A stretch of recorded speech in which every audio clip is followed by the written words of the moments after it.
Hello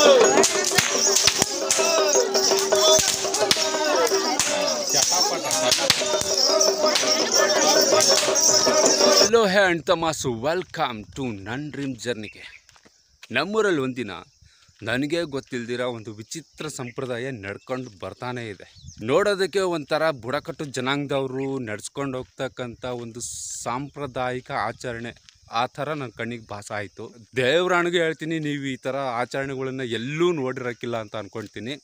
ಹೆಂಗಿರುತ್ತೆ ಅಂತಂದರೆ ಮೈಯಲ್ಲಿರೋ ಚರ್ಮ ಸುಲಿದೋಗ್ಬೇಕು, ಆ ರೇಂಜಿಗೆ ಹೊಡ್ಕೊಂತಾರೆ.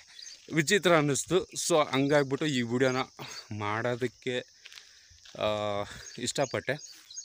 ನಿಮ್ಮ ಜೊತೆನೂ ಹಂಚ್ಕೊಳ್ಳೋಕ್ಕೆ ಇಷ್ಟಪಡ್ತಿದ್ದೀನಿ. ನೋಡ್ಕೊಂಬನ್ನಿ.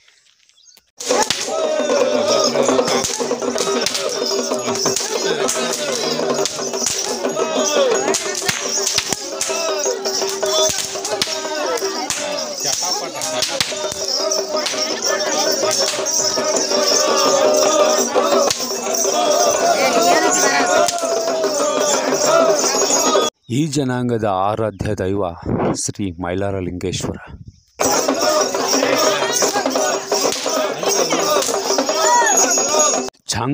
ಚಾಂಗುಮಲ ಎನ್ನುತ್ತಾ ತಮ್ಮ ಆರಾಧ್ಯ ದೈವನಿಗೆ ಜೈಕಾರ ಆಗ್ತಾ ಇದ್ದಾರೆ.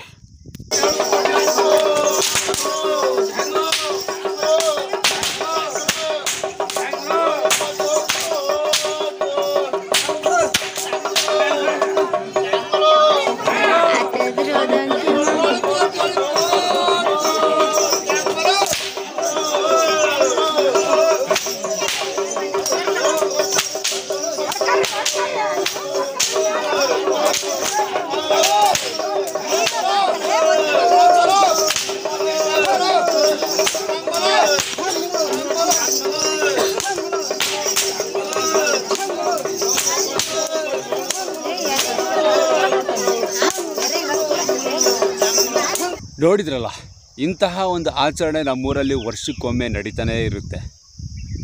ನಾನು ಈ ಆಚರಣೆ ನೋಡ್ತಾ ಇದ್ದೆ. ಅವರು ಹೊಡ್ಕೊಳ್ತಾನೆ ಇದ್ದರು. ಕೊನೆ ಕಾಲಲ್ಲಿ ರಕ್ತ ಬರೋವರೆಗೂ, ಕಾಲು ಚರ್ಮ ಸುಲಿಯೋವರೆಗೂ ಹೊಡ್ಕೊಳ್ತಾನೆ ಇದ್ದರು. ಅವ್ರಿಗಾಗಿರೋ ಗಾಯ, ಚಾಟೀಲಿ ಹೊಡ್ಕೊಂಡಿರೋ ಗಾಯಕ್ಕೆ ದೇವರ ಭಂಡಾರ ಹಚ್ಕೋತಾರೆ. ಆ ಭಂಡಾರವೇ ಇವರ ಎಲ್ಲ ನೋವುಗಳಿಗೆ, ಆ ಗಾಯ ಮಾಯೋದಕ್ಕೆ ನಿವಾರಣೆ ಅಂತಾನೆ ಬಲವಾಗಿ ನಂಬಿದ್ದಾರೆ. ಕೆಲವೊಂದು ಆಚರಣೆಗಳ ಹಿಂದೆ ಬಲವಾದ ಕಾರಣಗಳು ಇರ್ತವೆ. ಸೊ ಹಂಗಾಗಿ ನಾವು ಯಾವ ಆಚರಣೆಗಳನ್ನು ಟೀಕಿಸೋದು ಬೇಡ. ಇದು ಭಕ್ತಿನೋ ಅಂಧಭಕ್ತಿನೋ ಅಂತ ಚರ್ಚೆ ಮಾಡೋದು ಬೇಡ. ಸುಮ್ಮನೆ ನೋಡ್ತಾ ಹೋಗಬೇಕು ಅಷ್ಟೇ. Thanks for watching.